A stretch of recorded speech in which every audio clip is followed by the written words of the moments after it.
Hello అందరికీ welcome to Ravi Bagi vlogs. ఇంట్లో అందరికీ దోశ పిండి ఖచ్చితంగా ఉంటుంది. సో వీక్లీ వన్స్ అన్న దోశలు ప్రిఫర్ చేస్తారు చాలామంది.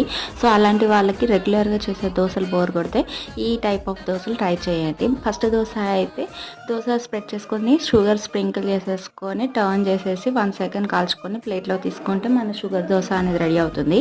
సో ఇది అప్పుడప్పుడు మాత్రమే చేసుకోండి, ఎందుకంటే షుగర్ అంత మంచిది కాదు కాబట్టి. సో తర్వాత నెక్స్ట్ దోశ వచ్చేసి ఇది అందరికీ చాలా ఫేవరెట్ అండి, అదేనండి ఎగ్ దోశ. ఇది చాలా సింపుల్ అండి.